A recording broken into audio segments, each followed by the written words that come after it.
The Racing Pod on Off the Ball with William Hill. Who you got? 18 plus. See gamblingcare.ie. And you are welcome to episode 66 in the Racing Pod with John Duggan and Johnny Ward. Remember, here every week with analysis, race previews, tips, stories, interviews, a bit of crack as well. The first half of the pod each week free to air. The second part exclusively for members. So be sure to sign up by going to offtheball.com/join. This week for members, we're going to focus on Saturday's action at Navan, Kelso and Doncaster. We'll also get Johnny's charity bet. How are you, Johnny? I've kind of been under the weather for the last week and change, but it seems like it's kind of going around. And to be honest, this weather today, JD, you'd forget about your troubles. It's absolutely gorgeous. I was racing at Clonmel yesterday and just lovely winter into spring vibe, nice crowds. And it's just nice weather before Cheltenham as well. So I think we're going to get good old-fashioned Cheltenham, good soft. Yes, soft ground at the moment, but expected to dry out over the next couple of weeks. So we're recording the show just a week out from Cheltenham, just over a week, and things will change, but we got a handle on most things. The going, as I said, soft, but who knows what we're going to get from Tuesday the 11th of March. Generally, if we get good weather, the ground does dry out at Cheltenham pretty quickly. The racecourse should be commended, as should Sky Bet, for agreeing to rename the opening race of the festival the Supreme Novices Hurdle, the Michael O'Sullivan Supreme Novices Hurdle, a fitting tribute to the late jockey who rode Marine Nationale to win the race, Johnny, 2 years ago. Yeah, one of the horses I'm tipping tomorrow running at Kelso happens to be Michael's last winner. This was announced yesterday. I was actually at the races whilst it was announced, and I spoke to Tiernan Power Roach after he did a double on Monday, and it's very raw with the jockeys. And understandably, and I actually got a lift from Sarah, who works at Mallow Racecourse and other racecourses. She's a familiar face around the Southern Circuit. She picked me up kind of she saw me walking towards the track yesterday and picked me up. But she was telling me she was at Thurles that day, and it's really affected people. This has really affected people, and for Michael's family to agree with the organ donation and to come up with the strength to move on to the extent that they can honour him in the Supreme Novice Hurdle, the race he won with Marine Nationale, is just fitting. It's going to be a tough day for a lot of people. It's almost written in the stars that William Money will win the race for Barry Connell in those colours, I think, and I'll definitely be cheering him on regardless of what bet I have in the race.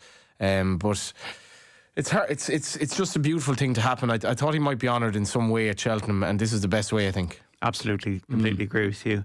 What you see is the narratives from a racing perspective for the festival this year. I suppose Galopin Des Champs going for the Gold Cup, a hat-trick. You've got the Irish-British rivalry. You've got the fact that the festival, maybe people fell out a bit of a love with it in the last few years and they're trying to get back in love with it again.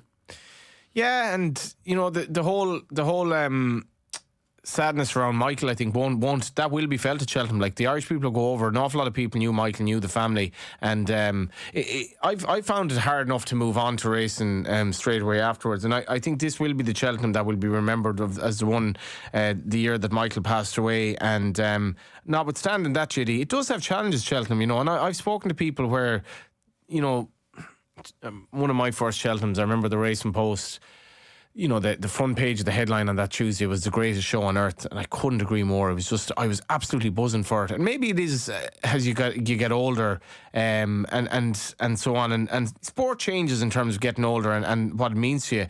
But the dilution of Cheltenham and the fact that it's not as competitive, and some of the races just, I have no time for the mayor's races really. And some of the races this year I could kind of take or leave, and the crowds were down last year. There's a real cost of going to Cheltenham crisis. I do feel it needs, I think a good Cheltenham is almost needed this year. I think we should have it on day one, but you look into day three, it's kind of a bit meh, and I hope Cheltenham recovers a bit from last year, because last year for me was worryingly flat. I think the Irish-British thing, I think the British home-based runners need a good year, and they might get it this year. It's been 18 winners the last 3 years. Like, the last 9 years of Cheltenham Festival has been Irish domination. No year since 2015 was the last time there's more British winners. So 8 and 9 and 1 tie in terms of Irish winners. 18 and 9 last year. 9 was Willie Mullins, so as well out of the 18. So we had, 2/3 of the winners last year? So therefore, that narrative's kind of gone. But if Nicky Henderson had a really unlucky year last year, if he gets back with Constitution Hill, with John Bond, with Lulamba, these kind of horses, that will form a bit of the narrative. I think the Gold Cup is a really big one. Only Golden Miller, Cottage Rake, Arkle, Best Mate. Has 21 years since Best Mate won 3 Gold Cups. That's a big thing for Willie Mullins to try and do on the Friday. And then, like, hopefully the mares, as you say, will turn up in this champion hurdle against Constitution Hill, Lossiemouth, who I think will, and Brighter Days Ahead, and State Man. You want a proper race. Absolutely want a proper race. I'm still, in the back of my mind, I'm still sort of thinking someone will reroute or something will go wrong with the 4 protagonists. But as it stands, and I have every reason to believe Willie Mullins that he wants to run Lossiemouth. Yes. What will Paul Townend ride? It's an interesting one because State Man cannot win. I mean, there's nothing to suggest State Man can beat. He's reverse form with 2 horses to the tune of, the last couple of races he's had against Brighter Days Ahead, Constitution Hill, he's been beaten about 40 lengths by them combined. And maybe you could say he had off days and he doesn't necessarily perform around Cheltenham. But if you're to have a match bet, State Man and Lossiemouth, I'm not sure how you'd bet it because Lossiemouth was slight favourite in Leopardstown. But in terms of what can actually beat Constitution Hill, State Man has no chance. Like, realistically, he has to... The only way State Man can win is for others to disappoint. Whereas Lossiemouth, she's still relatively unexposed. For all that, it's a tough one for Paul Townend. But, that race, it's sad that the Arkle doesn't have Sergino. But the Supreme is every bit as good as the Supreme that you'd want. And the champion hurdle is a champion hurdle of the generations. It's an incredibly good champion hurdle. So we need that. As for the British runners... The narrative might change a bit in the sense that British prize money versus Irish looks better with every year, and in some respects they're honing in on the good races, whereas our prize money is slipping behind in pretty much every way. If you want to have a horse in Britain now, there are a lot of positives to doing that rather than having him in Ireland. And I was on a preview panel with Dennis O'Regan last night. I think he spoke very well about it. The Irish point-to-point horses that are extortionate, they don't go to Britain, they stay in Ireland. And that's one of the key reasons why Irish racing is dominating, because the British owners aren't really there. Or if they're there, they're only there for a small number of horses. And when they spend big on the likes of Caldwell Potter, that hasn't really worked out. But this year, Nicky Henderson has a very, very strong hand. I do feel they're getting their act together. Every time I look at a Saturday race card, I see 40, 50 grand for a top race in the UK. I don't see that here. No. Unless it's like a Leopardstown or Punchestown Grade 1 or something, whereas you're going to generally have the same owners, the same horses. I do feel we've stood still a bit in prize money, and they've got their act together because they realised they were in trouble. We haven't stood still, JD. We've actually gone backwards because it's like I'm a freelance journalist, right? And I never get a wage increase, right? So basically, sorry, Johnny, never, for good reason. But my wages are effectively in real terms going down every year because, like, for example, I'm on the same money with the Racing Post I was for doing this for doing the League of Ireland column 20 years ago, right? And I can't get the same coffees for the same amount of money, and so on and so forth. And Irish racing prize money is going backwards. Even if it's standing still, it's going backwards. But it's actually gone down. The Cork National is way back in terms of prize money. For example, the graded races are down. There's a race tonight, JD, at Dundalk, as an example. We're recording this on the Friday. There's a race tonight where you have horses rated sort of around 100 rated horses running for around about 9 grand. That's not sustainable, and I do worry about the national hunt sphere in Ireland going forward, where it's just not economically viable. I think the British are getting it right in terms of their good races are worth a few quid. We got 14 Grade 1s last year. 8 of them were won by favourites, which once again, a lot of those were odds-on shots, which kind of made it a bit more predictable than people would have liked at Cheltenham last year. There is one big difference this year to last year, though. Nicky Henderson is here. Yeah. And that's the key thing. Nicky just had a terrible time last year. Nicky's back, and that's fantastic for the festival. Let's go through 13 Grade 1s then, Johnny, as we look ahead just over a week out from Cheltenham for the folks out there. So the Tuesday, you did mention the champion hurdle, Constitution Hill, Brighter Days Ahead, Lossiemouth, State Man. They might not all turn up, but Constitution Hill, 10 from 10 under rules. The ground is no issue. Demolished State Man by 9 lengths 2 years ago. He's a fragile horse, but surely the only reason he can't win is him not being himself. I tend to agree with that, unless Brighter Days Ahead has turned herself inside out this year, and given her age profile, maybe she's a lot better. Like I've literally backed this mare once, and that was at Cheltenham last year. But that is a bit of a concern for me. She was beaten in a muddling enough Mare's Novice, Golden Knights. Mare's Novice, yeah. Now, I'm not a fan of the mare's race, but to be fair, this was a good renewal of it. And maybe it was the way the race was run with King of Kingsfield. They're not going to let that happen in the champion hurdle. I remember when Brave Inca, Hardy Eustace and Harchball were going for this race. How many years ago is that now? 18 maybe? 20. Is it 20 years ago? Yeah. 2005. I was thinking, sorry, 2005. That was a race, I think. I've never looked forward to a jumps race more. This is well up there. Now, but that year, I saw a solid bet in Brave Inc each way. I couldn't see him out the first three. I don't see a bet in this because, as you say, if Constitution Hill turns up, he's never been beaten. And he's never really looked like being beaten. I still have my doubts about the credibility of what she achieved at Leopardstown. It just doesn't add up at Christmas that she could do that, a few weeks after beating Stateman narrowly. King of Kingsfield will be there to ensure a good gallop, but that's going to absolutely play into the strengths of Constitution Hill as well. Stateman can win. Good news for Gordon Elliott is that Jack Kennedy's back fit for the festival. The Supreme Novices Hurdle, Copec de Board, Salvatore Mundi, Romeo Coolio, work ahead William Mully towards the top of the market. So Copec de Boards is odds on. The Ted Walsh comparison to Golden Signet was very interesting. Thrashed a good field at the Dublin Racing Festival for Paul Tannen and Willie Mullins. Once again, I think, look, the horse is inexperienced. Whether he's the best jumper remains to be seen. But the horse that beats Copec de Board should win this. I'd imagine that's right because he's odds on and he's certainly long odds on finishing the first two. So whatever beats him should win. And, will he be beaten?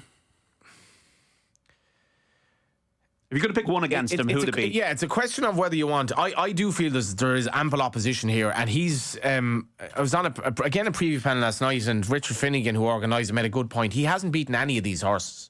He hasn't run against any of these horses. That's a good point. He has to prove that he's capable of beating horses of Romeo Coolio's stature, who's been extremely well regarded all his life. Salvador Mundi is a bit of a blank canvas. William Money, I felt William Money started to show what he could do last time when he beat it. He absolutely trounced a good field, trounced him. Was that much inferior to what Copec de Boards did at Leopardstown? I don't think it was, albeit it was only it was a much lesser race, but it was a novice race. But I thought that he looked like he was improving last time, and maybe it is written in the proverbial stars that William Money does it.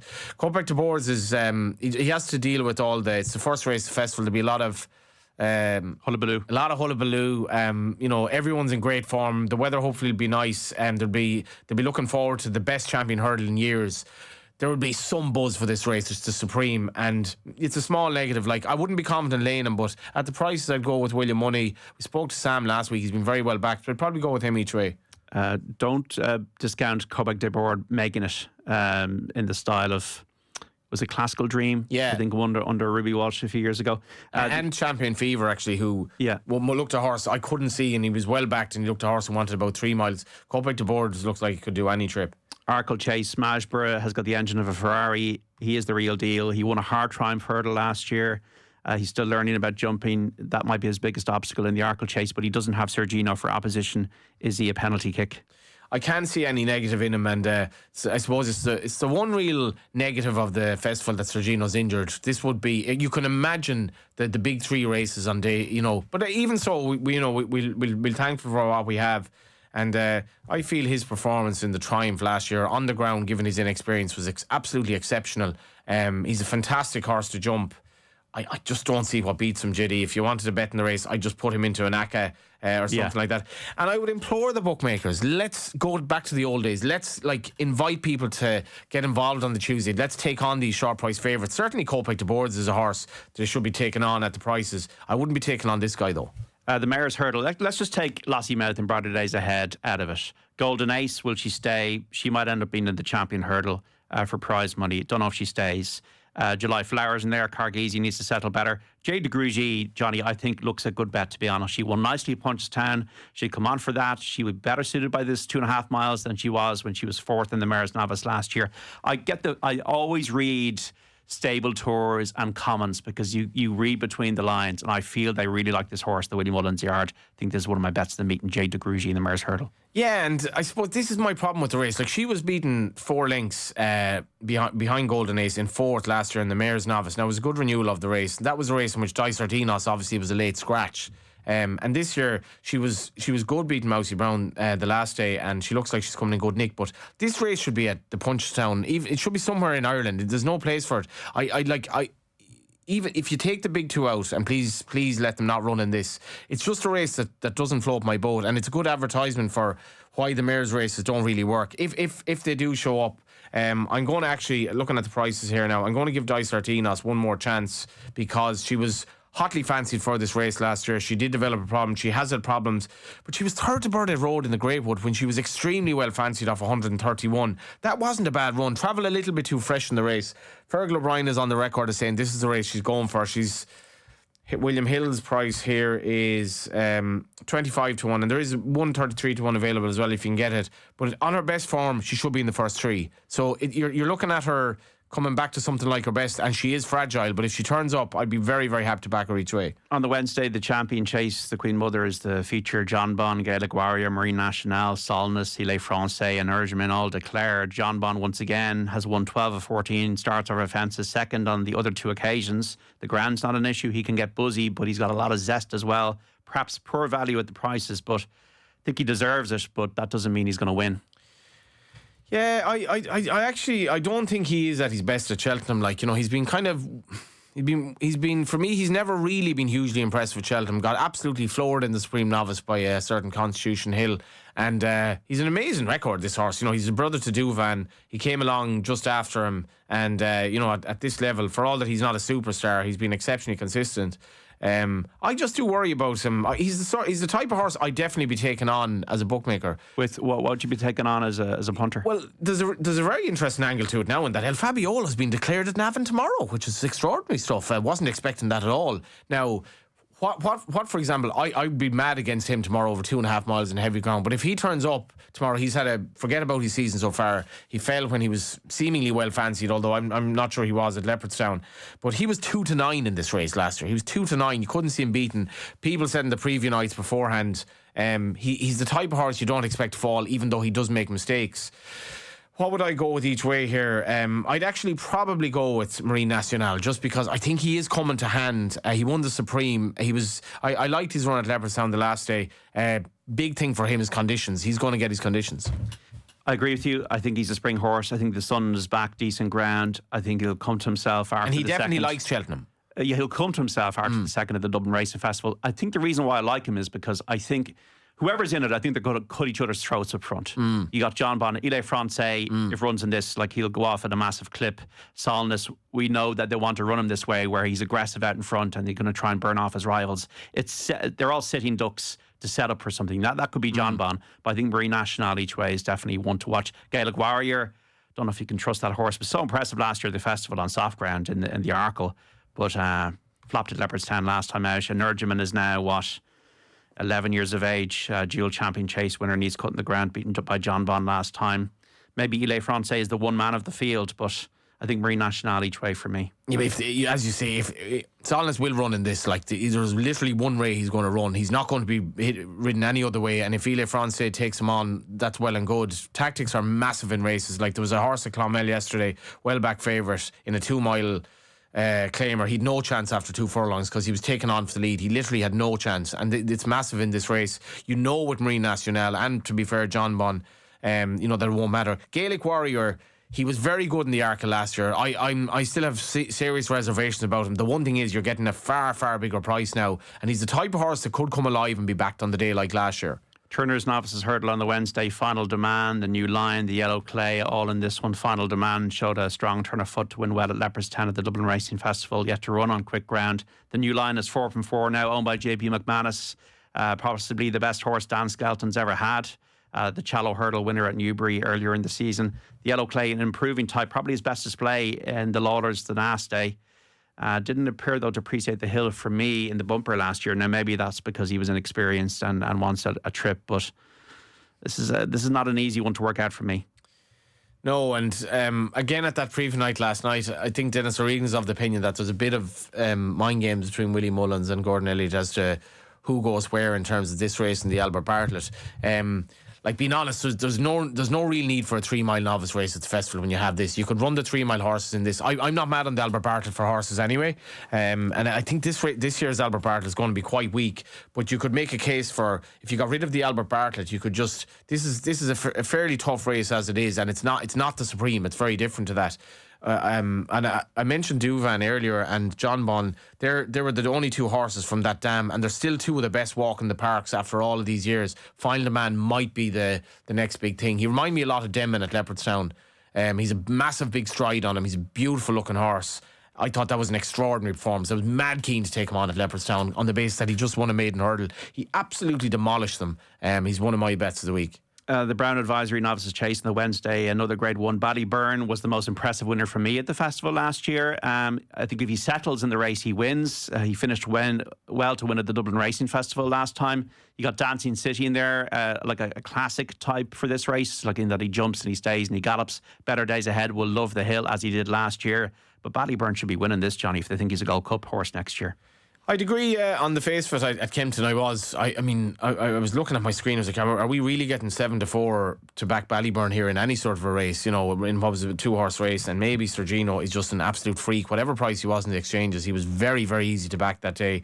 But if you look at his rating that day, he actually performed.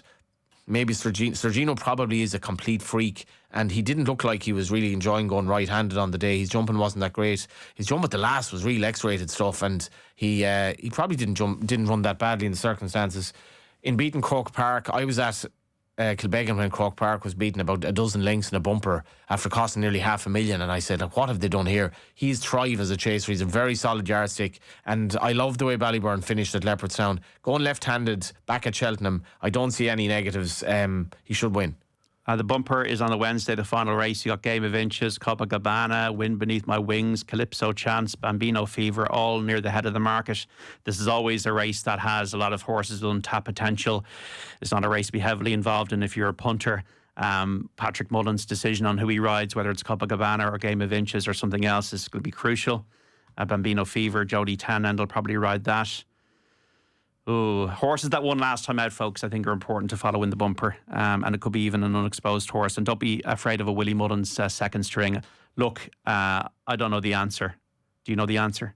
I hope the answer involves Patrick Mullins, but he won't be riding the horse. So that's Calypso's Chance. And this is a really intriguing narrative for me in day two, that Patrick Mullins somehow rode the Gordon Elliott hot pot for this race, and he should have aligned to exactly what is required in relation to, is this horse from feel better than anything I've ridden for Willie Mullins? He beat Heads Up at Navan on the 15th of December. Doesn't seem that long ago, but it was obviously late last year. He absolutely hacked up, and all his runs have been on yielding to soft, good to soft, nothing too hectic. He's by Mass Marvel, has a serious engine.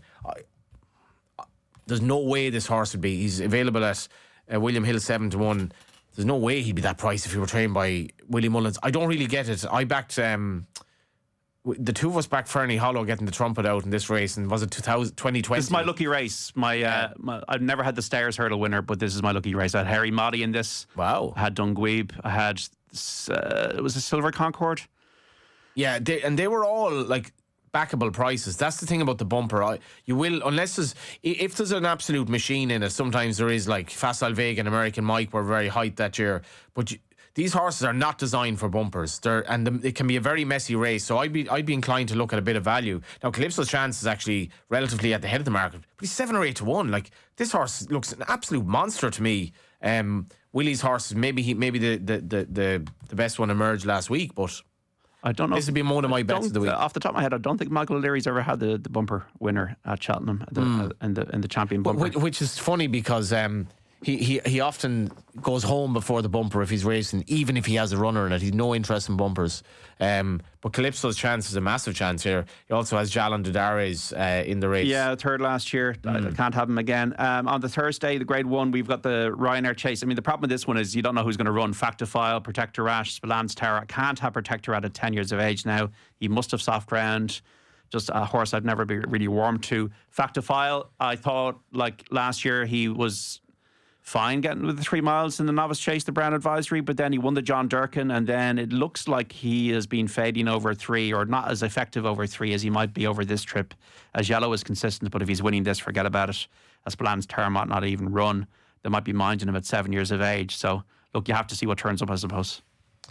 Yeah, like Factifile smashed his rivals in the Novice race last year over the 3 miles, but he does have a tendency to be a bit out to his right. Now, the betting to me suggests he'll run here, and I feel JP McManus might have one runner in the Gold Cup, Corbett's Cross, and I feel he might have. Let's be honest, like it's very easy for these big name connections to figure stuff out, and he'll get a line from Willie Mullins' yard. There are any amount of people who can tell him, in their opinion, has Factifile any chance really of beating Galvin Deschamps? If no, sure, might as well go for the Ryanair and hopefully win that, and then we can have Corbett's Cross.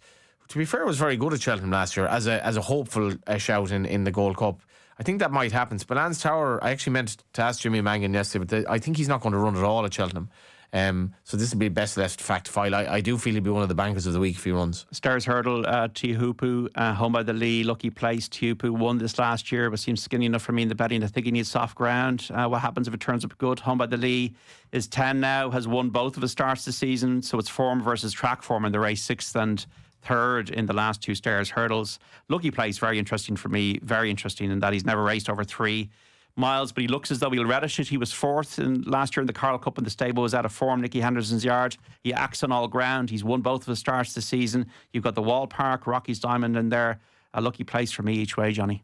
Yeah, I was kind of with you on Tiahupu, but I think we were at Cheltenham last year when he won it, or Leopard Punchdown when he won it 5-6, and he probably does seem ground versatile. Still at even money though, I mean, I'd prefer to look elsewhere. Mystical Power, if he's declared, have a saver on him, because there's definitely a day in him over a stay-in trip, I feel. But at the prices, given JJ Slevin, the way he spoke at a recent preview about Home by the Lee, he's at, I'm sure it's never been done to have a 4th go at this and win the race, which he's trying to do, but he's had excuses. I'd have him each way. On the Friday, the Triumph Hurdle, East India Docks in there. Lulamba, Hello Neighbour. East India Dock rated 90 in the Flash. James Owen keeps saying Burdett Road is better. This horse, a course and distance winner. East India Dock acts on all type of ground. Lulamba came from France, has done nothing wrong for him. Nicky Henderson winning his debut on good ground at Ascot. Hello Neighbour has done the same in winning 2 races for Gavin Cromwell this season. Needs to settle, but he's got a lot of speed. Lady Vega out on a horse you can't discount for Willie Mullins. What you like? Well, I remember back in Hello Neighbour thinking, I remember specifically on WhatsApp texting people on the bus one day, I want to back this horse to 33 for Triumph, so I'd put anything each way on this horse to 33 for Triumph. And it's kind of worked out in that he's still unbeaten, but he's somehow 3rd favourite because the British horses seem to be that strong, and maybe Lulamba is a complete freak, but I still like Hello Neighbour. Gavin Cromwell is definitely of the opinion that we haven't seen the best from him yet because he hasn't gotten a proper truly run race on nice ground, and he's been a little bit fresh. We'll see that here. Chances are he'll probably fall a bit short, but I still like him each way. Albert Bartlett, you don't like this race. Have you got a horse picked for it? I have a great record in Albert Bartlett, funny enough. I just don't really. If I owned a horse, I wouldn't be mad in running him or her. And her is the key here, because if Big Westerner runs, yeah, she looks a monster to me, and she'll be getting weight off the lads, even though she's massive.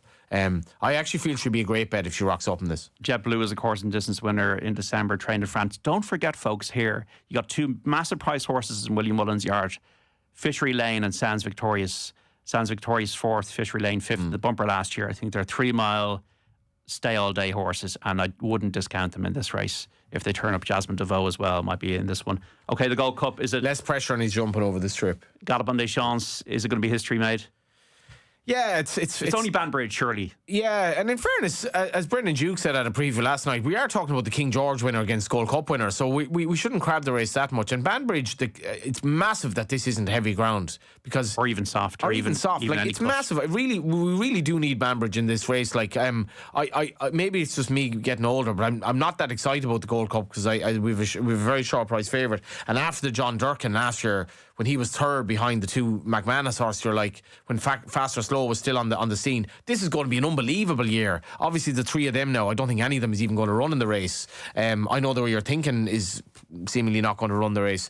So Galvin Deschamps, I don't see any reason to oppose him. Okay, Banbridge 9th last year on soft in the Ryanair, but has won the Martin Pipe at the course on better ground. He's won over 2 miles. He will be able to travel if he has to have good ground. But got up on Deschamps. The key for me with him is they can now front run with him, and that takes the pressure off Paul Townend. He's one of the best horses of our generation. I'd love to see him win a third Gold Cup on the last day at Cheltenham. One small thing, and I brought this up again last night when I sounded like an idiot saying, when Liverpool played Man United, this is the easiest way to make a 25% profit in 90 minutes. Of course, Liverpool did not beat Man United this year. If you think this is the easiest way to make a 50% profit, he is a racehorse. He's had a lot of very, very hard races, an exceptionally hard race at Cheltenham last year. He fell at the Cheltenham Festival, so things can go wrong. It's not a formality for all that I feel he should win. One horse to maybe look at for the week. I'm going to go with Jay de Grugy in the Mares Hurdle. Clips was chance in the bumper. Okay, this is the Racing Pod on Off the Ball. If you're listening to the free version of the podcast, we're leaving you here. But if you're looking for more, including our look at Saturday's action at Navan, Kelso and Doncaster and Johnny's charity bet as well, go to offtheball.com/join to subscribe and get the full podcast with all of our racing tips, insights and stories from the week's action.